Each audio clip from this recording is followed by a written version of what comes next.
오늘 우리에게 주시는 하나님의 말씀이 있습니다. 사무엘하 21장 15절부터 22절까지의 말씀입니다. 사무엘하 21장 15절부터 22절까지의 말씀입니다. 찾으신 줄 알고 우리 합독하며 나가도록 하겠습니다. 시작. 블레셋 사람이 다시 이스라엘을 다시 그의 부하들과 함께 내려가서 블레셋 사람과 싸우더니 다윗이 피곤함에 거인족의 아들 중 무게가 300세겔 되는 노창을 들고 색칼을 찬 이스비노브노시 다윗을 죽이려 함으로 수리아 아들 아비새가 다윗을 도와 그 블레셋 사람을 쳐 죽이니 그때 다윗의 추종자들이 그에게 맹세하여 이르되 왕은 다시 우리와 함께 전장에 나가지 마시옵소서 이스라엘의 등불이 꺼지지 말게 하옵소서 하니라. 그 후에 다시 블레셋 사람과 곱에서 전쟁을 할 때에 후셋 사람 스북에는 거인족의 아들 중에 삽을 쳐 죽였고 또다시 블레셋 사람과 곱에서 전쟁할 때에 베들레헴 사람 아일라나는 가드 골리앗의 라우미를 죽였더니 그 자의 창자루는 배틀채 같았더라. 또 가드에서 전쟁할 때에 그곳에 키가 큰 자 하나는 손가락과 발가락이 각기 6개씩 모두 24개 있었는데 그도 거인족의 소생이라. 그가 이스라엘 사람을 능욕함으로 다윗의 형 삼마의 아들 요나단이 그를 죽였니라. 이 네 사람의 가드의 거인족의 소생이 다윗의 손과 그의 부하들의 손에 다 넘겨졌더라. 아멘. 잠시 묵상하는 시간 갖도록 하겠습니다. 사무엘 21장부터 24장은 부록과 같다고 말씀드렸어요. 왜냐하면 시간 순서에 맞지 않게 구성이 되어 있기 때문에 그렇습니다. 오늘 본문도 마찬가지예요. 그 시점을 알 수가 없습니다. 다만 알 수 있는 것은 무엇이냐면 다윗의 통치 기간 중에 이 일이 발생했다는 것입니다. 15절 말씀을 보니까 다윗이 싸움에 나가요. 근데 싸움에 나갔지만 다윗이 피곤하다라고 말씀을 하고 있는데 이것을 통해서 다윗의 통치 기간 중 어느 기간인지를 조금 우리가 추측할 수가 있습니다. 다윗이 싸움에 나갔다는 것은 다윗이 어느 정도 싸움할 수 있는 그 체력이 되는 그 나이라는 것을 우리가 알 수가 있고, 또 피곤하다는 것을 통해서는 싸움을 할 수는 있긴 있지만 좀 벅찬 그 나이라는 것을 조금 우리가 짐작할 수가 있습니다. 그래서 아마도 다윗의 왕권의 초창기는 아니고 중간 이후의 어느 시점인 것을 우리가 생각할 수가 있는 것 같습니다. 아무튼 중요한 것은 오늘 본문에 보면은 이 다윗의 이런 통치 기간 가운데에 다윗을 위해서 충성한 4명의 용사가 오늘 소개되고 있어요. 17절 말씀해 보니까 아비새가 등장을 하고 18절에는 십부개가 나오고요. 19절에는 에라난, 21절에는 요나단이 이렇게 나와요. 4명의 용사가 나와요.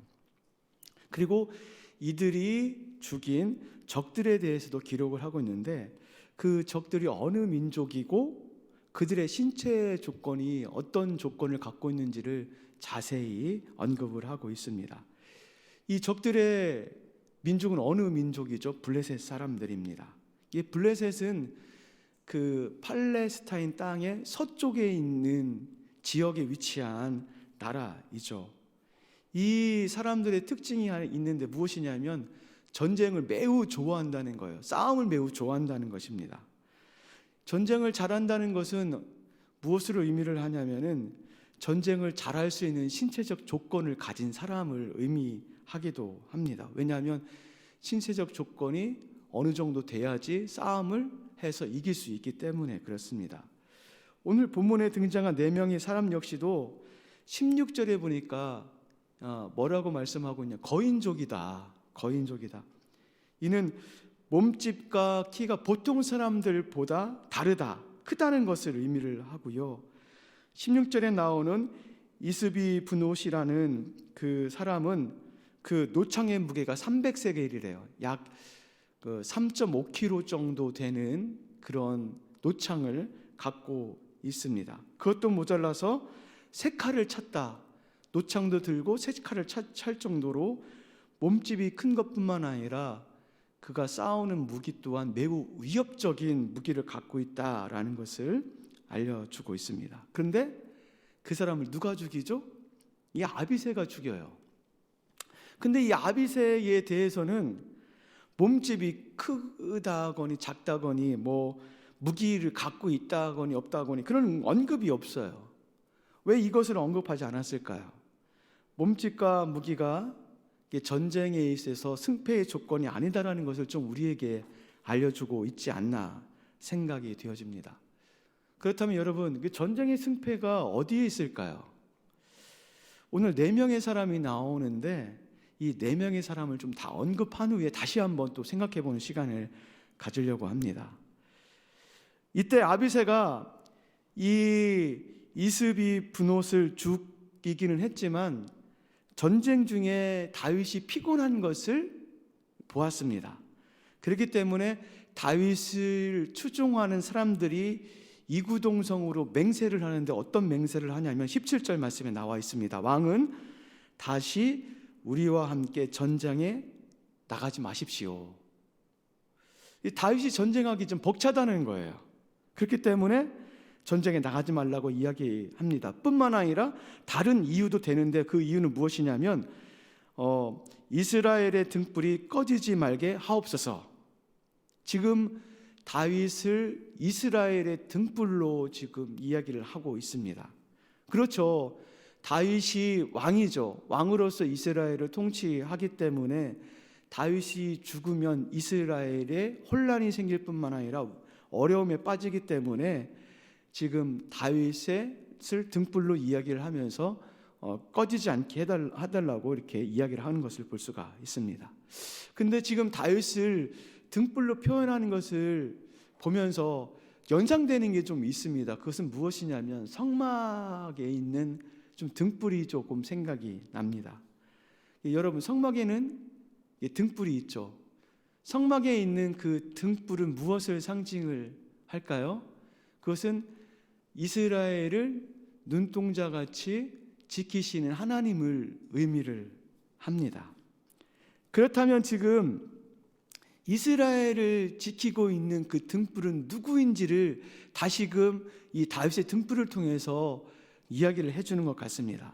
누가 이스라엘을 지킬까? 그 전쟁의 승패에서 누가 그 전쟁을 이기게 할 것인가는 하나님께서 그 전쟁 가운데 끊임없이 지키시고 인도하시고 함께 하셨기 때문에 이스라엘이 이겼다는 사실을 우리에게 내면적으로 좀 깊게 그렇게 알려주고 있는 것 같습니다.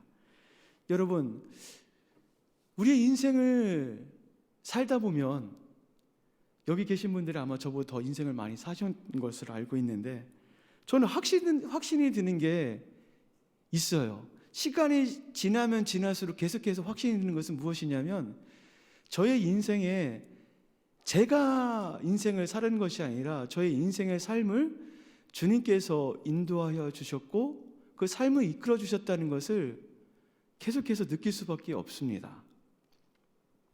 제가 그 공주에서 그리고 또 대전에서만 사역하다가 서울에 한번 올라가고 싶어서 서울에 올라갔어요. 14년 전에.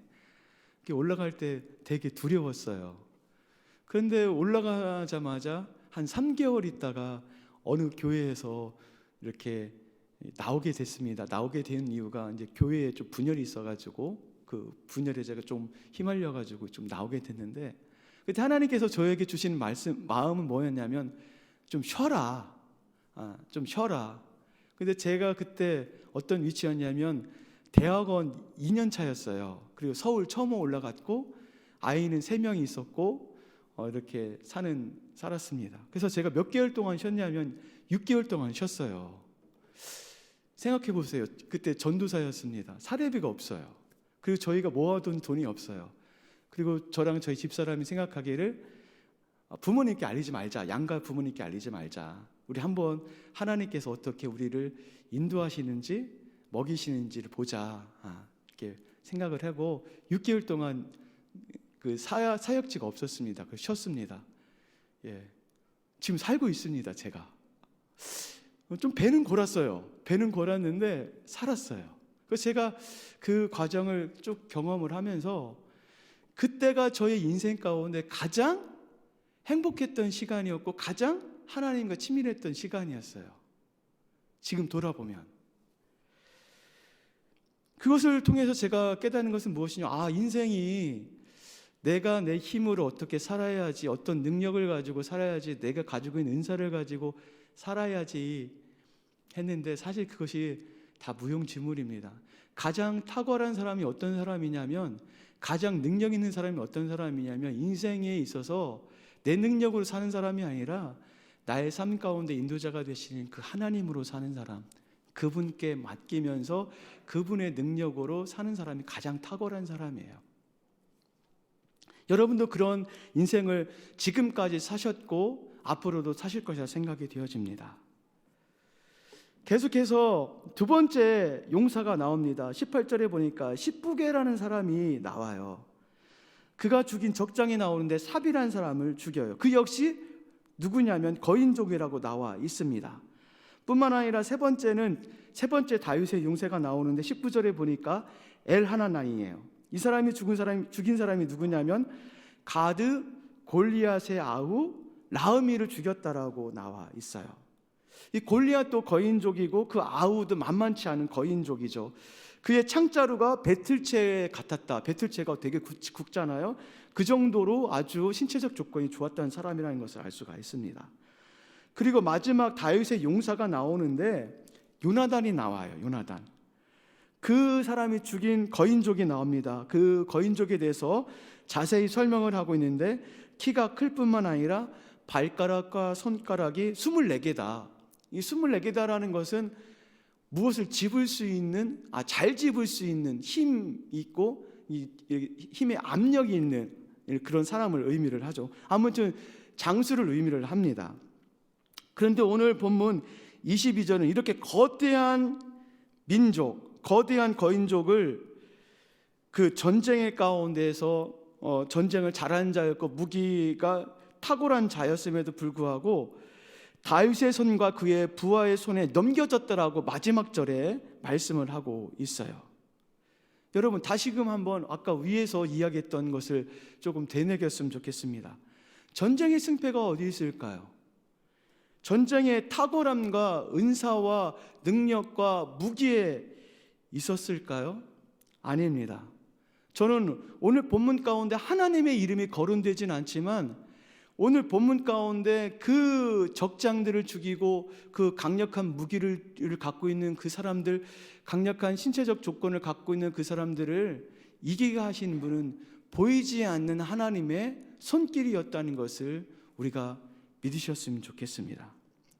우리 사랑하는 남산의 지체 여러분, 진짜 지혜자는 우리가 아까도 말씀드렸던 것처럼 주님을 의지하는 자, 내 인생 가운데 내 힘으로 살아가는 것이 아니라 그 하나님의 보이지 않는 그 하나님을 의지하면서 맡기는 인생의 가장 지혜로운 인생입니다.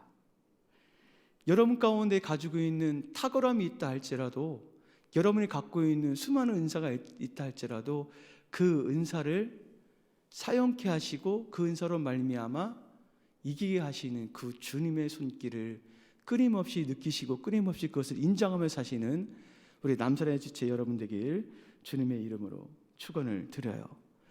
여러분, 제가 살면서 저희도 신앙의 우여곡절이 있잖아요.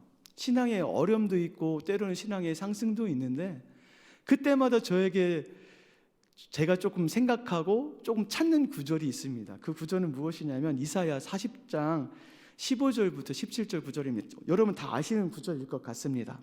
제가 한번 읽어보도록 하겠습니다.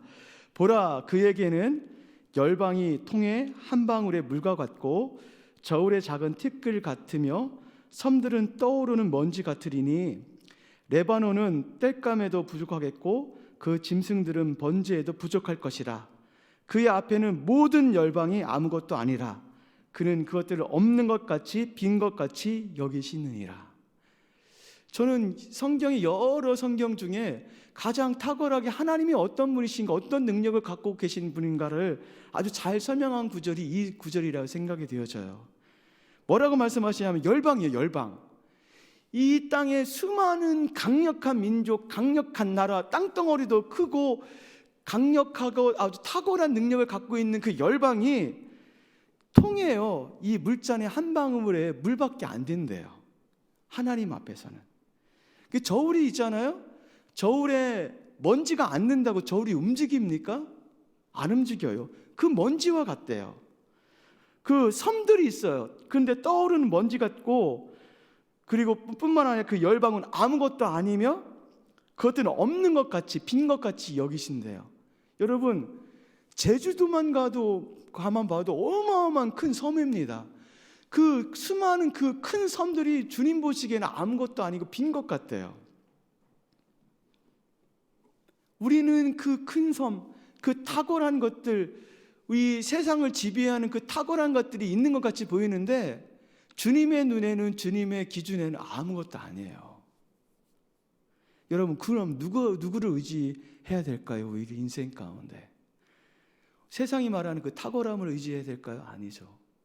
아무것도 않게 여기시는, 그것보다 더 크시고 그것보다 더 광활하시고 그것보다 더 능력이 많으시는 우리 주님을 의지해야 된다는 것을 우리가 다시금 말씀은 우리에게 도전을 주고 있습니다. 우리 사랑하는 남자들 지체 여러분, 다시금 일어났으면 좋겠습니다. 다시금 여러분 가운데 있는 식어졌던 믿음을 다시금 일으켰으면 좋겠습니다. 무엇으로요? 하나님으로 말미암아, 그 하나님의 능력으로 말미암아. 이 남산의 교회가 지금 40몇 년이 되었는데 지금까지 지켜주시고 인도해 주셨던 것은 우리 가운데 탁월함이 있었던 것이 아니라 그 속에서 역사하시는 하나님의 능력이 있었기 때문에 남산의 교회가 지금까지 온 줄 믿습니다. 코로나로 말미암아 약간 좀 앉아있고 약간 그런 모습이 있다면 다시금 일어났으면 좋겠어요. 누구를 통해서요? 현재 우리를 통해서, 우리의 신앙을 통해서, 그 보이지 않는 하나님의 능력을 통해서 다시금 남산의 교회가 일어서고 다시금 우리의 믿음도 일어서고, 그래서 다시금 회복됨으로 말미암아 남산의 교회를 다시금 세워나가는 우리 남산의 모든 지체 여러분 되었으면 좋겠습니다. 여러분, 다시금 일해보지 않겠습니까? 남산 교회를 위해서, 하나님 나라를 위해서. 지금 하나님께서 여러분을 그렇게 부르신 줄 믿습니다. 남산 공동체 가운데 담임 목사님 한 분으로 공동체가 세워지기는 어려워요. 오늘 다윗의 추종자들과 그 용사들이 함께함으로 다윗의 나라, 하나님의 나라가 세워졌던 것처럼 우리 모두가 그런 용사들이 되었으면 좋겠습니다. 담임 목사님의 마음을 알아주고 담임 목사님을 향한 긍휼한 마음을 가지고 같이 협력함으로 말미암아 남산교회가 하나님 보시기에 합당한 모습으로 더 세워져 나가는, 그리고 그렇게 쓰임받는 우리 남산의 모든 지체 여러분 되길 주님의 이름으로 축원을 드립니다.